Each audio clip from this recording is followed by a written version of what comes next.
Démarrer la musique, allumer la bougie. Démarrer la musique, allumer la bougie. En vous, allumer la bougie. En vous. Comment être une jeune maman plus zen et heureuse? Il n'y a aucune recette pour devenir une mère parfaite, mais il y a 1001 façons d'être une bonne mère. Un jour, quelques semaines après mon retour de la maternité, j'étais perdue dans mes pensées et en jetant un œil sur le canapé où était couché le bébé, nos yeux se sont croisés. Il me fixait du regard.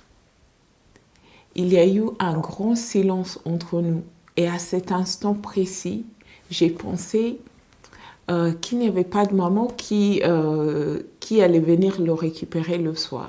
Comme c'était le cas dans le passé, car j'ai dû faire pas mal de babysitting pendant mes études. Donc là, pour la première fois, je me suis rendu compte que c'était mon bébé et que personne allait le prendre.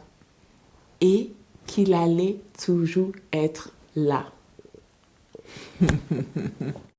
Cette petite histoire pour vous dire qu'être maman, c'est la découverte d'un nouveau monde, inconnu, intriguant et beau à la fois. Bonjour et bienvenue sur ma chaîne. Je m'appelle Elvina. Ma chaîne, c'est la bougie en vous, créée pour vous remonter le moral, vous rappeler que vous n'êtes pas seul dans ce que vous traversez, vous donner des conseils pour mieux vivre les épreuves de tous les jours et à retrouver le bonheur tout simplement. Aujourd'hui, je vais vous donner 4 conseils pour répondre aux problèmes que j'ai évoqués dans ma première vidéo que vous pouvez rencontrer en tant que jeune maman. Si vous êtes prête, c'est parti. Premier conseil concerne l'allaitement qui est un sujet très important quand on attend un bébé. Il y a certaines femmes qui souhaitent le faire et il y a d'autres qui ne souhaitent pas le faire. Et je pense que c'est une décision personnelle et personne ne doit vous l'imposer.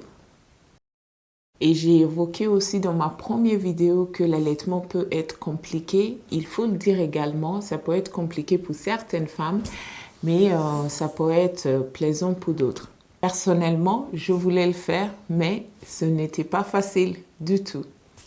À chaque fois que j'allaitais, j'avais tellement mal. Et bizarrement, je n'avais pas de crevasses.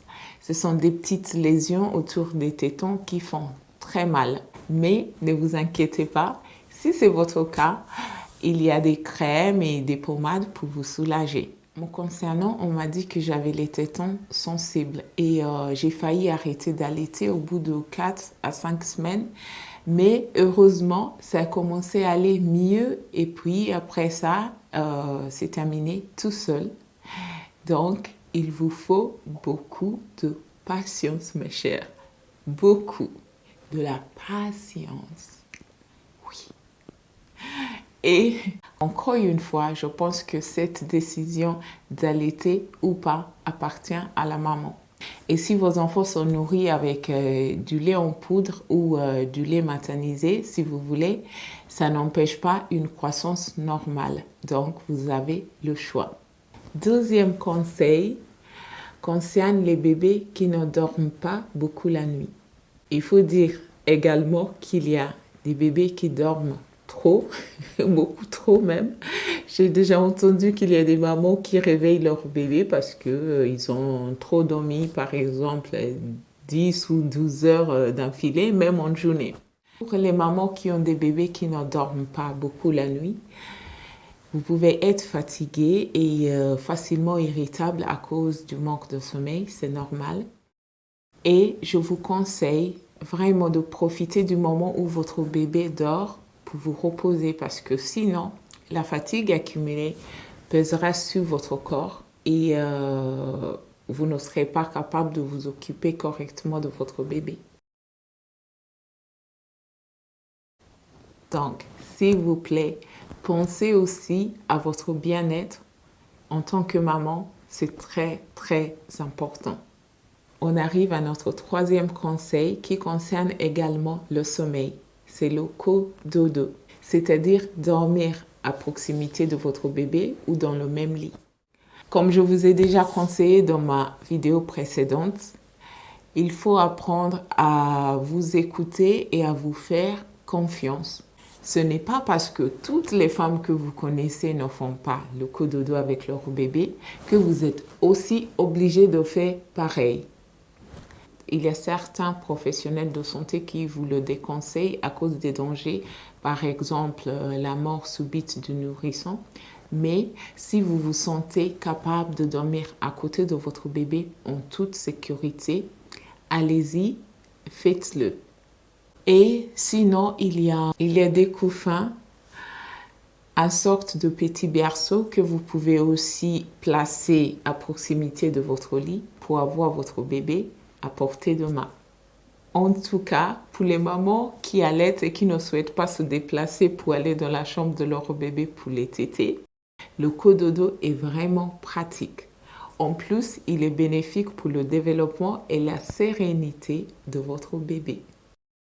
Il y a un autre point important que je voudrais aborder avec vous également et ça concerne les pleurs du bébé. Et ça sera dans une prochaine vidéo. Maintenant, on arrive au quatrième et dernier conseil qui concerne la solitude que vous pouvez connaître en tant que jeune maman. Si vous passez toute la journée toute seule avec votre bébé, les journées peuvent être très longues. Et si vous n'avez pas d'amis, je vous conseille de chercher autour de vous. Vous pouvez aller aussi sur Internet, il y a Facebook ou d'autres sites Internet où vous pouvez trouver des groupes de jeunes mamans comme vous pour s'entraider.